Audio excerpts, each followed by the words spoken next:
ভাবুন তো, এমন একটা জায়গার কথা যেখানে চারদিকে শুধু সমুদ্র আর রহস্য, যেখানে প্রকৃতির মাঝে এক বিজ্ঞানী খেলছেন অদ্ভুত এক খেলা। প্রশান্ত মহাসাগরের মাঝখানে একটা গোপন দ্বীপে লুকিয়ে আছে এক ভয়ঙ্কর সত্যি। এই দ্বীপে মানুষ আর পশুর মধ্যকার সব পার্থক্য মুছে যায়। জীবনের সব নিয়ম ভেঙে দেন একজন পাগল বিজ্ঞানী। এখানে বেঁচে থাকা মানে প্রতিটি মুহূর্তে নিজের ভেতরের মানুষ আর পশুর সাথে লড়াই করা। আজ আমরা সেই দ্বীপের গল্প শুনব, যেখানে একজন অসহায় মানুষ পৌঁছায় আর তার আসার পর দ্বীপের সব রহস্য জেগে ওঠে। এখানকার প্রতিটি পদে আছে বিপদ, আর প্রতিটি মুহূর্তে আছে চমক। তাহলে এখন প্রশ্ন হলো, শেষ পর্যন্ত তারা এই দ্বীপের ভেতর থেকে বের হতে পেরেছিল, নাকি এই অন্ধকার দ্বীপের মায়াজালে হারিয়ে যায় কোনো এক অজানা শহরে? চলুন তাহলে দেখার চেষ্টা করি আমাদের আজকের ভিডিওতে। গল্পটা শুরু হয় প্রশান্ত মহাসাগরের মাঝের একটি ছোট্ট ভেড়ার ওপর থেকে, যেখানে তিনজন মানুষকে আমরা দেখতে পাই। তাদের অবস্থা এতটাই খারাপ যে মনে হচ্ছে অনেক দিন ধরে কিছু খায়নি বা পানিও পান করেনি, তবুও তারা এখানে বাঁচার চেষ্টা করে যাচ্ছে। এমন সময় অ্যান্ড্রু নামের একজন দেখলো তার একজন সঙ্গী মারা গেছে। সে আর ক্ষুধা তৃষ্ণা সহ্য করতে পারেনি, কিন্তু বাকি দুইজন তার মরদেহটা ফেলে দিতে পারছিল না, কারণ এটাই ছিল তাদের বাঁচার শেষ ভরসা। এভাবে করে আরো এক সপ্তাহ কেটে গেল। তারা তখনও এভাবেই চলছিল। তাদের বাঁচার আশা ধীরে ধীরে যেন কমে আসছিল। তবে এর মাঝে একদিন হঠাৎ করে অ্যান্ড্রু দূরে একটা পাহাড় দেখতে পায়। হয়তো ওটা কোনো দ্বীপ হবে। অনেক কষ্ট করে তারা সেই দ্বীপের কাছাকাছি পৌঁছালো। অ্যান্ড্রুর চোখে তখন আমরা নতুন আশার আলো দেখতে পাচ্ছিলাম। এরপর সে তার আরেক সঙ্গী জনিকে টেনে নিয়ে এলো দ্বীপের ভেতরে, কারণ জনির শরীর এতটাই দুর্বল ছিল সে হাঁটতেও পারছিল না। এর জন্য অ্যান্ড্রিউ তাকে একটা গাছের নিচে বসিয়ে সে নিজে খাবার আর পানির খোঁজে বের হলো। কিন্তু যখন সে আবার ফিরে আসলো, দেখতে পায় গাছের পিছনে একটা ছায়া জনিকে টেনে নিয়ে যাচ্ছে। এই দৃশ্য দেখে অ্যান্ড্রু ভীষণ ভয় পেয়ে যায়। এদিকে আবার সেই ছায়াটা উল্টো এখন তার পিছু নিয়েছে। এজন্য সে প্রাণপণে দৌড়াতে লাগলো সামনের দিকে। দৌড়াতে দৌড়াতে অ্যান্ড্রু সামনে গিয়ে একটা গর্তের ভিতরে পড়ে জ্ঞান হারিয়ে ফেলে। যখন তার চোখ খুলল, সে নিজেকে একটা ঘরের ভিতরে দেখতে পায়। তার সামনে তখন দাঁড়িয়ে ছিল মন্টি নামের একজন লোক। অ্যান্ড্রু তাকে জিজ্ঞেস করলো এটা কোন জায়গা। মন্টি বলল এটা সমুদ্রের মাঝখানে ডক্টর মনরুর দ্বীপ। এরপর সে অ্যান্ড্রুকে জানালো তোমার বন্ধু জনি আর নেই। এর মানে হলো জনি মারা গেছে। এ কথা শোনার পরে অ্যান্ড্রুর মন খারাপ হয়ে গেল। তবে এদিকে ঠিক তখনই সেখানে ডক্টর মনরু এলেন, যাকে এই দ্বীপের মালিক বলা চলে। তিনি অ্যান্ড্রুকে দেখে বললেন তোমার কিছুদিন বিশ্রাম করা দরকার। তবে এদিকে আবার অ্যান্ড্রু বাড়ি ফেরার কথা ডক্টর মনরুকে বললেন। সে তাকে জিজ্ঞেস করে নৌকা কখন এখানে আসবে। অ্যান্ড্রুর এমন কথা শুনে ডক্টর মনরু তাকে যা বললেন তা শোনা মাত্রই অ্যান্ড্রু অবাক হয়ে যায়। ডক্টর বলেন আমি এখানে 12 বছর ধরে আছি। এ পর্যন্ত মাত্র 3টা নৌকা এখানে এসেছে, কিন্তু সেগুলোর ভেতর কোনোটি আর এখান থেকে ফিরে যায়নি। এ কথা শুনে অ্যান্ড্রু কিছুটা ভয় পেয়ে যায়, তবে সে ডক্টরকে তেমন কিছুই বলেনি। এরপর ডক্টর অ্যান্ড্রুর থাকার ব্যবস্থা করে দেয়। তবে খানিকটা সময় পার হয়ে যাওয়ার পর অ্যান্ড্রু একটা অদ্ভুত শব্দ শুনতে পেল, যেন কেউ গর্জন করছে। সে দ্রুত বাইরে এসে খোঁজার চেষ্টা করে, কিন্তু সেখানে তেমন কাউকেই দেখা যায়নি। তবে এদিকে এমন সময় সে নিচে সারা নামের একটি মেয়েকে দেখতে পায়, যে ডক্টরের সাথে এখানেই থাকে এবং তার কাজে সাহায্য করে। ডক্টর তাকে ডিনার করার জন্য ডাকলেন এবং সারার সাথে অ্যান্ড্রুর পরিচয় করিয়ে দিলেন। সারা চলে যাওয়ার পর ডক্টর অ্যান্ড্রুকে বললেন এই মেয়েটি যখন 11 বছরের ছিল তখন পানামা সিটিতে তাকে একা পাওয়া গিয়েছিল। আমি তাকে এখানে নিয়ে এসেছি এবং তার চিকিৎসা করে তাকে সুস্থও করে তুলেছি। তখন থেকে সে আমার সাথে এখানেই থাকে। ঠিক এই সময় অ্যান্ড্রু ডক্টরকে সেই অদ্ভুত শব্দের ব্যাপারে জিজ্ঞেস করে। ডক্টর বললেন তুমি তো জঙ্গলের মাঝখানে আছো, এখানে এমন শব্দ আসা খুবই স্বাভাবিক। এগুলো নিয়ে তেমন চিন্তা করার কোনো কিছুই নেই। এর চেয়ে চলো এবার আমরা ডিনার করি। এরপর তারা যখন ডিনার করার জন্য যায়, আমরা এই দ্বীপে থাকা মাত্র 4 জন মানুষকে দেখতে পাই।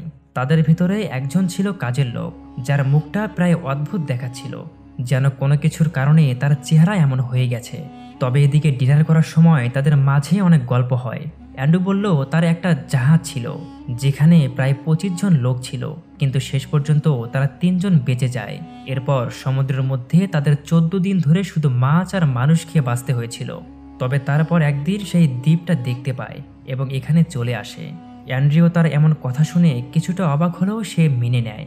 এরপর সবাই যখন চলে যায়, অ্যান্ড্রু সারার সাথে একা একা কথা বলে, কারণ সারাকে প্রথম দেখা মাত্রই তার প্রতি একটা ভালো লাগা তার ভিতরে তৈরি হয়েছে।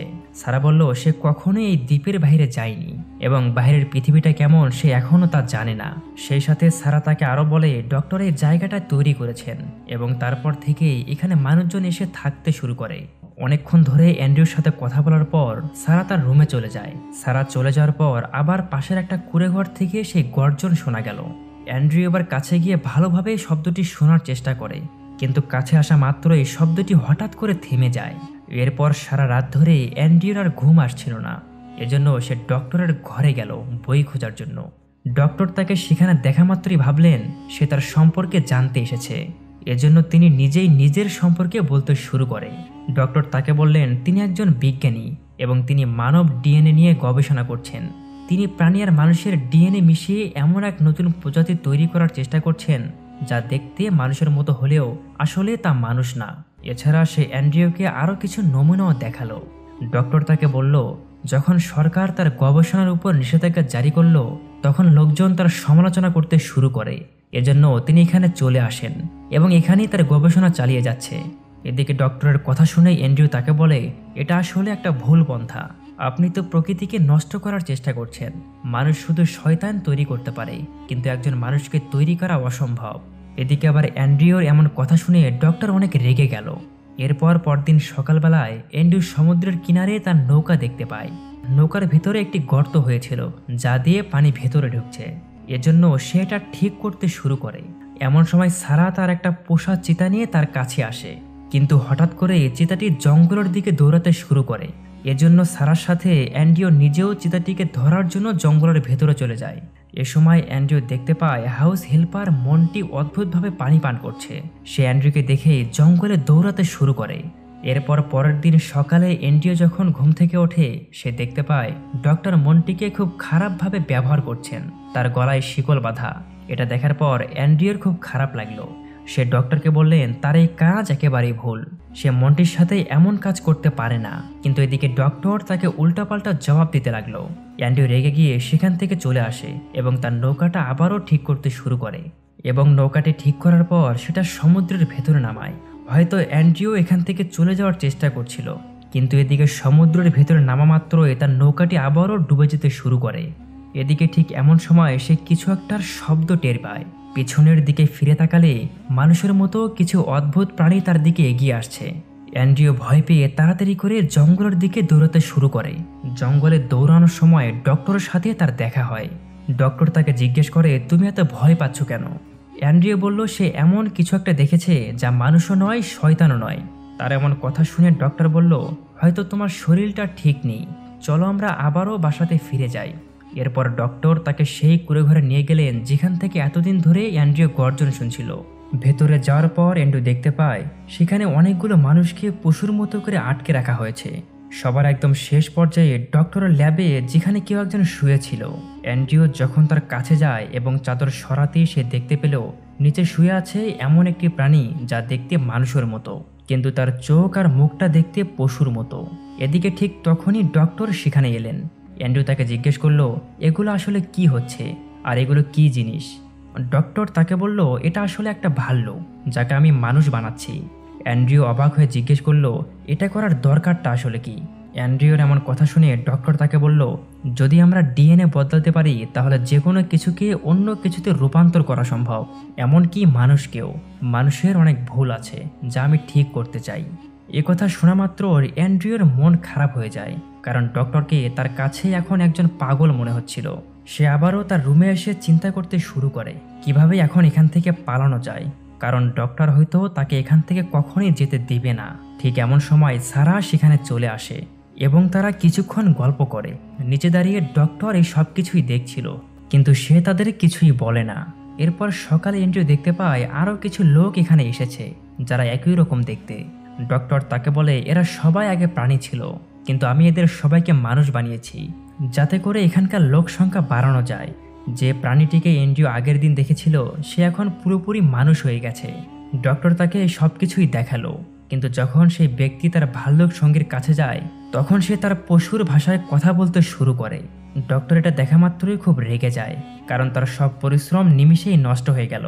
তিনি তাকে নির্মমভাবে মারধর করলেন এবং সারাকে ডাকতে বলে। অ্যান্ড্রিউ বাইরে গিয়ে সারাকে খুঁজতে লাগলো, কিন্তু তাকে কোথাও খুঁজে পায়নি। এজন্য সে এবার রাইফেল নিয়ে জঙ্গলে যায়, যেখানে সে একটা গুহা দেখতে পায়, যার ভিতরে ঢুকতেই কিছু মিউট্যান্ট তাকে আক্রমণ করে। ঠিক তখনই সাইরেন নামের একজন মিউট্যান্ট এলো, যে ছিল তাদের নেতা। সে তার লোকদের বলল, ডক্টর বলেছেন যেন এখানে এক ফোঁটা রক্ত না পড়ে। আসলে এই মিউট্যান্টদেরও ডক্টরি প্রাণী থেকে মানুষে রূপান্তর করেছিল, এজন্য তারা সবাই ডক্টরের কথা মেনেই চলে। তবে এদিকে এমন সময় একটি মিউট্যান্ট তাদের উপর আক্রমণ করে। ঠিক তখনই ডক্টর সেখানে আসে। তাকে দেখা মাত্রই সবাই ভয় পেয়ে যায়। এরপর তিনি অ্যান্ড্রিউকে নিয়ে এখান থেকে চলে গেলেন। সঙ্গে করে সেই মিউট্যান্টকেও শাস্তি দেওয়ার জন্য নিয়ে গেল, যে অ্যান্ড্রিউকে আক্রমণ করার চেষ্টা করেছিল। বাড়িতে ফিরে আসার পর অ্যান্ড্রিউ ডক্টরকে আবারও বলল, ডক্টর যেন তার এই পাগলামি বন্ধ করে। কিন্তু ডক্টর তাকে উল্টো ধমকাতে লাগলেন, পরের জাহাজ আসতে এখনো 3-4 বছর লাগবে, এজন্য তোমাকে ততদিন এখানেই থাকতে হবে এবং আমার কথা শুনতে হবে, তা না হলে তুমিও তাদের মতো হয়ে যাবে। যে মিউট্যান্টকে ডক্টর ধরে এনেছিলেন সে তার সঙ্গীদের কাছে গেল। তাকে এখন আগের চেয়ে বেশি মানুষ মনে হচ্ছিল। এর মানে হলো ডক্টর তাকে সিরাম দিয়েছিলেন। তবে এটা দেখে সবাই রেগে গেল, কারণ তারা কেউ মানুষ হতে চায় না। এটা দেখার পর একজন মিউট্যান্ট এতটাই রেগে যায়, সে একটা পশু শিকার করার জন্য চলে গেল জঙ্গলের একদম গভীরে, যা এই দ্বীপে একেবারেই করা বারণ ছিল। এদিকে অ্যান্ড্রিউকে দেখা যায় যে তার নৌকা আবার ঠিক করতে শুরু করে। এমন সময় সেখানে সারা আসে। অ্যান্ড্রিউ সারাকে বলল, তুমি আমার সাথে শহরে চলো, কিন্তু এদিকে এসে রাজি হয় না। এই ফাঁকে আমরা সেই মিউট্যান্টকে দেখতে পেলাম, যে একটা সিংহ শিকার করার চেষ্টা করছে। দুজনের মধ্যে খুব মারামারিও এখানে হয় এবং সেই সাথে অনেক আওয়াজও হলো। দূরে থেকে আওয়াজ শুনে ডক্টর অ্যান্ড্রিউ এবং সবাই দৌড়ে আসে, কিন্তু যখন তারা সেখানে পৌঁছালো ততক্ষণে এসে মিউট্যান্ট সিংহটিকে মেরে ফেলেছে, যা ডক্টরের নিয়মের একদম বিরুদ্ধে ছিল। এজন্য সবাই আবারও সে রুমে যায়, যেখানে ডক্টর তাকে জিজ্ঞেস করলো কে এই নিয়ম ভেঙেছে, সে তাড়াতাড়ি করে আমার সামনে আসুক। তখনই একজন মিউট্যান্ট সেখান থেকে বাইরে দৌড়ে জঙ্গলের দিকে পালাতে শুরু করে। ডক্টর নিমিষেই বুঝতে পারলেন হয়তো সে এই কাজটি করেছে। তবে এদিকে সে বেশি দূর পর্যন্ত দৌড়াতে পারল না এবং একটা গাছের নিচে গিয়ে পড়ে গেল। এদিকে অ্যান্ড্রিউ যখন তার কাছে আসে তখন সে অ্যান্ড্রিউকে বলে গুলি করে তাকে মেরে ফেলার জন্য, কারণ সে ভালো করে জানতো সে যদি ডক্টরের কাছে যায় তাহলে ডক্টর তার উপর অনেক খারাপ পরীক্ষা চালাবে। এর জন্য অ্যান্ড্রিউর কাছে এই মুহূর্তে তাকে গুলি করাই ঠিক মনে হলো। সে তাকে গুলি করে মেরে ফেলে। গুলির আওয়াজ শুনে আবারও সবাই সেখানে এলো এবং নিজেদের সঙ্গীকে মৃত অবস্থায় দেখতে পেরে তারা বুঝতে পারল যে অ্যান্ড্রিউ তাকে মেরে ফেলেছে। এবং সে রাতের বেলায় সব মিউট্যান্ট এক হয়ে বেসের দিকে এগিয়ে আসে, যাতে করে তারা পুরো বেসটিকে আগুন দিয়ে পুড়িয়ে দিতে পারে এবং তাদের বন্ধুর মৃত্যুর প্রতিশোধ নিতে পারে। কিন্তু এদিকে ডক্টর নিচে আসা মাত্রই তারা আবার এখান থেকে ফিরে যায়, যদিও তাদের মধ্যে রাগ তখনও ছিল। এদিকে ডক্টর অ্যান্ড্রিউর এমন কাজে অনেকটাই রেগে গেছে, কিন্তু এদিকে আবার অ্যান্ড্রিউ এখান থেকে চলে যাওয়ার সিদ্ধান্ত নিয়েছে। এখন সারাও তার সাথে যেতে চায়। ঠিক তখনই ডক্টর এসে তাকে ইঞ্জেকশন দিয়ে অজ্ঞান করে দেয়। এরপর ডক্টর তার উপর সে পরীক্ষা করতে শুরু করে। সারাদিন পার হয়ে গেলে অ্যান্ড্রিউ হালকা হালকা করে পশুর মতো বদলে যেতে শুরু করে। সারার এটা দেখে খুব খারাপ লাগছিল। সে মনে মনে ডক্টরকে বারণ করার চেষ্টা করলেও মুখে বলার সাহস তার হয়নি। ডক্টর তখন এদিকে পাগলামি করতে শুরু করেছে এবং সেখানেই একটা খাঁচায় ভিতরে বন্দি করে রাখলেন। কয়েকদিন পার হয়ে গেলে অ্যান্ড্রিউর জ্ঞান ফিরে আসে। সে নিজেকে খাঁচার ভিতরে বন্দি দেখতে পায়। তার গায়ে এখন লোম গজিয়েছে এবং ধীরে ধীরে করে তার নিচের উপর থেকে তার নিয়ন্ত্রণ চলে যাচ্ছিল। একদিন ডক্টর তাকে একটা ইঁদুর এনে দিলেন, যাতে করে সে পশুর মতো করে খেতে পারে। অ্যান্ড্রিউ এটা দেখে কাঁদতে শুরু করলো এবং তার আগের জীবনের কথাগুলো চিন্তা করতে শুরু করে, যেখানে অনেক আগে সে একজন মানুষ ছিল কিন্তু এখন আর নেই। এদিকে গুহায় থাকা মিউট্যান্টরা জানতে পারে যে ডক্টর সারাকে মেরে ফেলেছেন, অর্থাৎ ডক্টর নিজেও নিয়ম ভেঙেছেন। এজন্য সবাই বিদ্রোহ করে তার দিকে এগিয়ে আসতে শুরু করলো। তাদের আওয়াজ শুনে ডক্টর নিজেও জঙ্গলের দিকে এগিয়ে গেলেন। তবে এই সুযোগে সারা অ্যান্ড্রিউকে খাঁচা থেকে মুক্ত করে দেয়। অ্যান্ড্রিউ তখনও ধীরে ধীরে করে পশুতে পরিণত হচ্ছিল, কিন্তু সে তবুও কষ্ট করে বাইরে বের হয়। এদিকে মিউট্যান্টরা ডক্টরকে আক্রমণ করে তাকে প্রায় মেরেই ফেলেছিল। তখনই অ্যান্ড্রিউ সেখানে এসে তাদের বন্দুক দিয়ে ভয় দেখায় এবং সবাইকে দূরে থাকতে বলে। এরপর সে ডক্টরকে জিজ্ঞেস করে, আমাকে আবার মানুষ হতে হলে কি করতে হবে? ডক্টর তাকে বলে, এখন আর কিছু করা যাবে না, তুমি এখন সারা জীবন পশু হয়েই থাকবে। এই কথা শুনে অ্যান্ড্রিউ খুব রেগে গেল এবং নিমিষেই ডক্টরকে গুলি করে মেরে ফেলে। কারণ সে তার জীবন নষ্ট করে দিয়েছে। কিন্তু এদিকে মিউট্যান্টরা এখনও খুব রেগে ছিল। তাদের শান্ত করার জন্য অ্যান্ড্রু গেটের উপর ডক্টরের লাশ ঝুলিয়ে দিল, যাতে করে ডক্টরের খোলা চোখ দেখে সবাই ভয় পায়। কিন্তু এদিকে এই কৌশল বেশি দিন কাজ করে না। যখনই তারা আবারও জানতে পারলো যে ডক্টর মারা গেছেন, তারা তখনই পুরো বেশে আগুন ধরিয়ে দিল এবং বন্দী পশুদেরও ছেড়ে দিল। এর মধ্যে কিছু সিংহ ছিল যারা উল্টো মিউট্যান্টদেরই খাওয়া শুরু করে দেয়। এই সুযোগে সারা এবং অ্যান্ড্রিও দুজনেই কিনারা পর্যন্ত চলে আসে এবং নৌকায় বসে পড়ে। কিন্তু এদিকে ঠিক তখনই তাদের উপর একটি প্রাণী আক্রমণ করে, যা অ্যান্ড্রিওকে হঠাৎ করেই পানিতে ফেলে দেয়।